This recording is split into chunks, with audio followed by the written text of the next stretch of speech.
MCX daily research पर आपका स्वागत है फ्रेंड। देखिएगा, आवरली कैंडल के साथ वीकली टारगेट की बात होगी, जैसा हर वीक में हम रखते हैं। आपको पिछले वीक में वीडियो नहीं मिली होगी, उससे पिछले वीक में आपको बता दिया गया था कि सपोर्ट नीचे रहेगी क्रूड ऑयल में। पहली सपोर्ट 51.30 पर और दूसरी थी 4900 पर। टारगेट हमें क्या लेना था? चमन सौ का। चमन सौ का टारगेट आपको मिल चुका है फ्रेंड। ठीक है, लास्ट में देखिएगा बिल्कुल आई चमन सौ के करीब तक गया है और वो टारगेट अचीव हो चुका है। लेकिन यहाँ पर जैसा बताया गया था उसके अगेंस्ट थोड़ी सी चीज आपको देखने को मिली होगी। वो क्या है कि 51.30, देखिए 51.30 पर बोला था प्राइस सस्टेन हो और ऊपर बढ़े तो सीधे यहाँ से 5400 की तरफ बढ़ेंगे।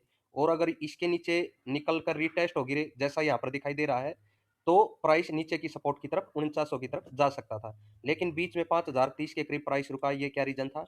देखिए फ्रेंड, ये रीजन था बिल्कुल जैसे हमने ऊपर ट्रेंड लाइन लगा रखी है, नीचे की ट्रेंड लाइन अगर प्राइस एक्शन के हिसाब से हम देखें, इसको ध्यान से देखना। और छोटा कर देता हूं मैं चार्ट को। ये आवरली कैंडल के साथ ली गई ट्रेंड लाइन है, ये देखिएगा। ठीक है, इसको मैं ये देखो, अभी देखो, ये दोनों पॉइंट क्या थे? ये जो पिछली बार प्राइस गिरा था उसके बाद ये 5000 के लेवल पर गिरा था। अब जब ये बीच से घूम गया था, हमने बोला था कि 5400 की तरफ जाना प्राइस को, वो बीच से अगर घूमेगा तो बीच में 5130 के नीचे निकलता है तो मेन सपोर्ट हमारी ये थी लास्ट, कि इससे नीचे प्राइस जाने वाला नहीं है 4900 के नीचे। तो बीच में ये ट्रेंड लाइन भी एक सपोर्ट का काम कर रही थी फ्रेंड। उसके ऊपर प्राइस सस्टेन हुआ। प्राइस सस्टेन होने के बाद जैसे ही 5130 के ऊपर दोबारा निकलता है प्राइस, वहां से सीधा आप देख सकते हैं 5400 के लिए बढ़ चला है और हमारा टारगेट ज्यों का त्यों मिला है फ्रेंड। यानी जो टेक्निकल एनालिसिस थी लगभग ज्यों की त्यों वर्क करती हुई हमें दिखाई दी है। आगे की रणनीति क्या है? आगे फ्रेंड देखिए, ऊपर से ट्रेंड लाइन आ रही है जैसा हमने यहाँ से दिखाई दे रहा है नीचे से। ठीक, अगर ऊपर से चार्ट को देखते हैं तो ऊपर से भी हमने इसी तरह से दो पॉइंट को मिलाते हुए ट्रेंड लाइन आगे ड्रॉ की है। उसी के हिसाब से ये 5400 का लेवल हमने आपको दिया था। अभी 5400 का लेवल भी अगर देखिए प्राइस ब्रेक कर जाए, 5400 के ऊपर निकले इस तरह से, ठीक है, अगला टारगेट 5500 की, तो 100 पॉइंट की मैं यहाँ पर लेकर चल रहा हूँ। 5400 के ऊपर थोड़ा सा 15 मिनट की क्लोजिंग के साथ ऊपर बढ़ेगा तो यहाँ पर 5500 की तरफ, 5500 के भी ऊपर अगर 15 मिनट की क्लोजिंग रिटेस्ट ऊपर बढ़े तो 5600 की तरफ फ्रेंड। 100 पॉइंट 15 मिनट की क्लोजिंग इसलिए दे रहा हूँ मैं। तो 5600 के ऊपर अगर क्लोजिंग मिलकर रिटेस्ट हो बढ़ता है ना, तो वहां से लगभग हम 300 पॉइंट के करीब टारगेट देख सकते हैं, यानी 5900 के ऊपर का टारगेट। यानी 5900 का जो टारगेट रहेगा वो 5600 के ऊपर से रहेगा। यहाँ पर अगर ट्रेंड लाइन के ऊपर प्राइस निकलता भी है तो फ्रेंड पहला टारगेट हमारा 5500 रहने वाला है। उसके ऊपर सस्टेन होगा तो 5600 की रेंज से या 5500 की रेंज से, इस एरिया से भी अगर यहाँ पर देखा जाए प्राइस वापिस घूम सकता है। इस चीज का हमें ध्यान रखना है। वापिस से सपोर्ट रहेगी 5280 की तरफ, 5280 की तरफ सपोर्ट रहेगी। इस चीज का ध्यान देना फ्रेंड, जो कुछ बोला जा रहा है। और 5280 और 5200 क्रूड ऑयल में अब सपोर्ट का काम करेंगे नीचे, अगर प्राइस ऊपर निकल जाता है तो की बात कर रहा हूं मैं। अगर ट्रेंड लाइन के ऊपर निकलता ही नहीं है तो क्या करेंगे? अगर यहाँ पर फिर से प्राइस क्लोजिंग के नीचे आता है 5100 की रेंज में भी आपको आता हुआ इस ट्रेंड लाइन की तरफ दिखाई देगा। इस ट्रेंड लाइन के नीचे निकल जाए तो फ्रेंड 4900 की तरफ, 4900 से भी नीचे ये मानिएगा 4850, 4800 का भी टारगेट दे सकता है।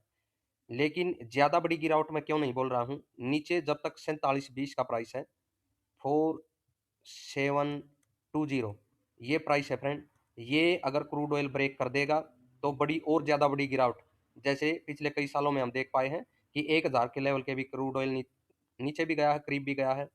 वैसी ही कुछ गिरावट आगे देखने को मिल सकती है क्रूड ऑयल में। अदरवाइज फ्रेंड, अगर 4720 नीचे 5000 के भी जाने पर ब्रेक नहीं होता है तो फिर से बाइंग देखने को मिल सकती है। बाइंग कब बनेगी आगे के लेवल में आपको बताएंगे। अभी के लिए ये मानिएगा ट्रेंड लाइन ब्रेक नहीं हुई तो डाउन ट्रेंड है। टारगेट मैंने आपको बता दिए। ऊपर निकलता है मंडे को तो 100 पॉइंट के टारगेट है 5600 तक 15 मिनट की क्लोजिंग के साथ। ठीक है फ्रेंड, और 5600 के ऊपर निकलेगा तो सीधा 300 पॉइंट के लिए 5900 की तरफ। यानी 5600 के ऊपर अगर क्लोजिंग मिलेगी तो 300 पॉइंट की और तेजी, बड़ी तेजी 5600 के ऊपर है फ्रेंड। उसके नीचे प्राइस से रिवर्सल ले सकता है। अभी नेचुरल गैस की तरफ चलते हैं। ये नेचुरल गैस का चार्ट है फ्रेंड। इसके अंदर भी देखिएगा जैसा बताया गया था, ऊपर रेजिस्टेंस दिए गए थे 402 पर, फिर 359 पर दिया हमने, और साथ में ये ट्रेंड लाइन भी ड्रॉ करके दी थी लेवल के साथ कि अगर इस ट्रेंड लाइन के नीचे प्राइस रहेगा तो कहीं ना कहीं वो सपोर्ट की तरफ गिरेगा, जिसमें हमारी पहली सपोर्ट थी 295 पर। ध्यान से देखिएगा फ्रेंड पिछली वीडियो को, 295 पर। और इसके नीचे भी रिटेस्ट हो प्राइस इस तरह से दोबारा गिरे तो अगली सपोर्ट 250 के करीब रह सकती है। ये इस सपोर्ट के करीब आने पर 250 के करीब से नेचुरल गैस एक बार के लिए तेजी दिखा सकती है फ्रेंड, यानी इस ट्रेंड लाइन के भी ऊपर निकल सकती है। कुछ इस तरह से इस लेवल को, जो ये सपोर्ट है 250 को, हम लेकर के चल रहे हैं। देखना होगा प्राइस एक्शन यहाँ पर किस प्रकार का बनता है और ट्रेंड लाइन के ऊपर प्राइस निकलता है तो दोबारा तेजी लौटने के आसार रह सकते हैं। और टारगेट कौन से रहेंगे फ्रेंड? 295 तो अगला टारगेट 250 के करीब से हमारा रहने ही वाला है। इसके ऊपर अगर सस्टेन होगा प्राइस तो अगला टारगेट हमारा 315 के भी ऊपर सस्टेन होगा तो 360 की तरफ इसी तरह से बढ़ेंगे फ्रेंड। ठीक है, तो ये नेचुरल गैस का है, सपोर्ट के करीब अगर गिरता है तो वहां से बाइंग देखने को मिल सकती है। अगली सपोर्ट 250 है। अभी यहाँ पर अगर मैं चार्ट को बड़ा कर देता हूँ तो इसको देखिए, रिफ्रेश करते हैं, क्या प्राइस एक्शन देखने को मिला है आप ही देखिएगा फ्रेंड। 295 पर ये कैंडल है रेड, नीचे क्लोजिंग दी, अगली ग्रीन कैंडल, ग्रीन कैंडल को भी किसी भी कैंडल ने आगे ब्रेक नहीं किया है, यानी सपोर्ट के ऊपर कोई भी सिग्नल हमें नहीं मिला है बाई साइड में। अगर ये ग्रीन कैंडल को ऊपर प्राइस ब्रेक करता तो कहीं ना कहीं सिग्नल था इसी कैंडल के नीचे एसल रख के बाई साइड में जाने का, लेकिन वो सिग्नल नहीं मिला और कहीं ना कहीं सेल साइड अभी दिखाई दे रही है।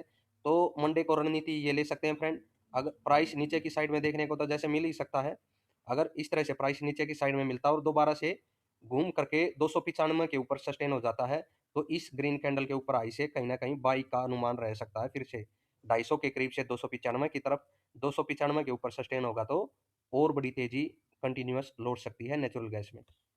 आशा वीडियो आप सभी को पसंद आएगी।